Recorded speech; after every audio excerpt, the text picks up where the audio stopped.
point of departure, my response to Sir's lecture is rooted in my research on Sartorial practices and cartographies of re-aestheticization of individuals and their experience of gender and modernity in 19th century Travancore.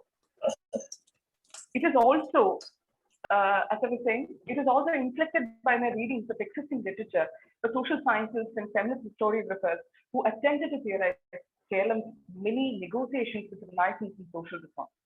As Sir has observed, Renaissance in Renaissance in Kerala was a continuous project, which is intrinsically affected by the production, performance, and experience of what would come to constitute the everyday.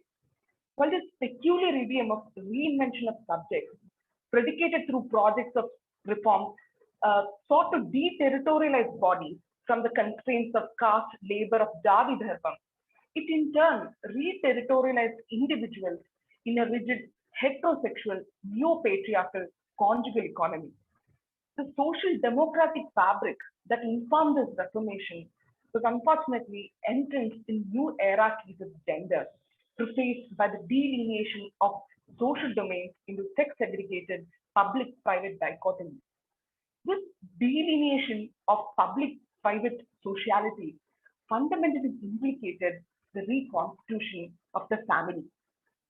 It also contributed to the overt feminization of the domestic, hinged on refashioning of Stritvam and Stri Dharmam, constituted by and within the logic of vernacular male performance. It is in this ecology that female bodies evolve as a sited object subject of moral and edifying constellation, surrounded by ideological clusters of a new social design and moral imperatives of the vernacular urban male discursive reinvention projects. I would like to revisit Sir's observation on the all-pervasive hegemonic middle-class gentrification of reform. I would maintain that this is also symptomatic of the reconstitution of desirable categories of womanliness of Stritvam subsumed within the instructional discourse of requiring correct training. Women's education evolved within this paradigm as a major critical debate towards the end of 19th century. Furthering Sir's reading of Indulega, it is interesting to note that the central female characters of proto-novels of the time, the Slayer Slave, Parishkaravadi, Parishkara Vijayan, are all educated women. But the narrative, they take special attention to convey that her education is a private acquirement that makes her more desirable, chaste, modest, more capable in exerting her capacities within a household, in training or raising better citizens for the nation, and ultimately being better companions to the educated urban man. It is probably within this episteme that the 1891 article, Sri Vidyabhyasam, that appeared in the Malayalam journal, Vidya Vinodini, becomes extremely revealing.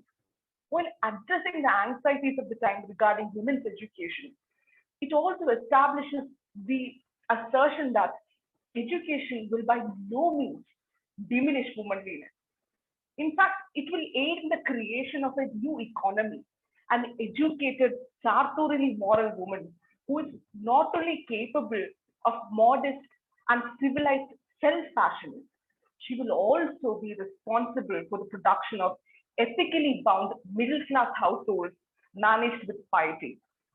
So, education of women enclosed within the ambit of Renaissance primarily re-inscribed her capacities to better suit the successful management of the domestic household and re-territorialized their bodies as a source of male pleasure confined within this epistemology of a neo-patriarchal conjugal economy following the dismantling of the traditional matrilineal system.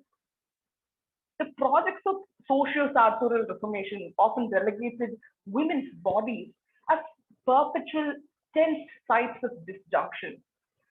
It will be interesting to look at C. Keshavan's Jivida Samaram, which allows the reader a reformer's or maybe a reformist gaze into Mrs. C.D. Kunyiraman's sartorial engagement with her stitched blouse. The anecdote interestingly notes that when the older matriarch of the family is affronted by the offensive garment and its cultural signification, her husband, a man of urban, relatively modern sympathies, sanctions this fashioning.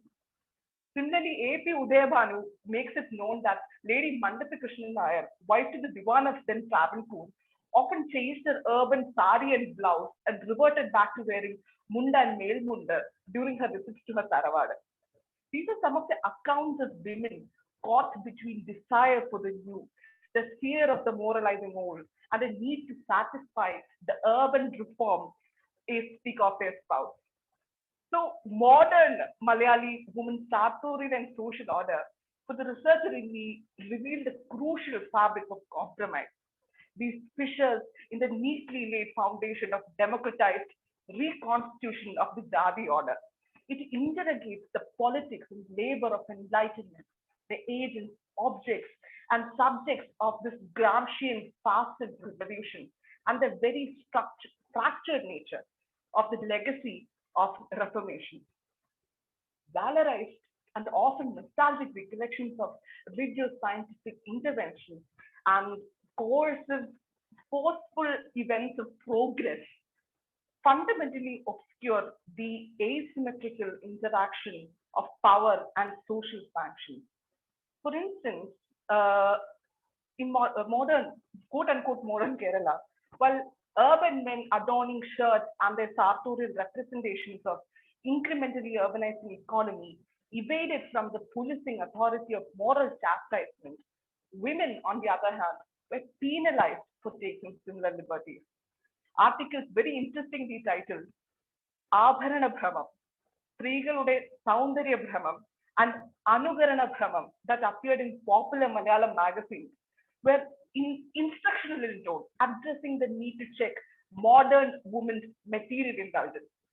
And it is evident that women's self-fashioning in Kerala was permissible only and if it aligned with the rhetoric of reform, hygiene, or conjugality. I would premise Satchidanandan sir's argument regarding the discontents of contemporary sociality by arguing that the hegemonic logic of this reformist gendered entrapment is the specter that captured and informed the very fulcrum of social change over the last 2 decades in Kerala.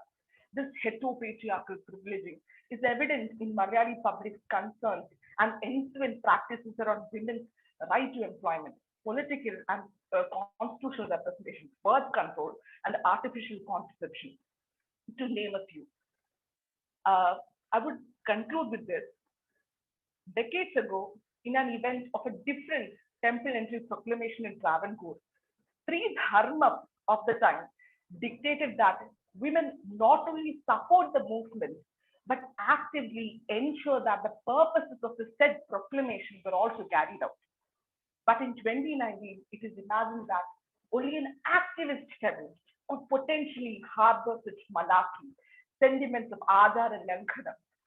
The contemporary juxtaposition of religious ethical women clad in white saris with resisting typology of women denigrated as activist feminists and women who were instructed to come out of their homes and workplaces to form quote unquote women's wall of resistance to right wing fascism intrinsically ends in the very same methodological legacy, a legacy of casteist, classist, patriarchal co option and attrition of social reform, a legacy that we trace as early as in Shamnar women's sartorial resistances against ritualized gendered pollution conventions. Thank you.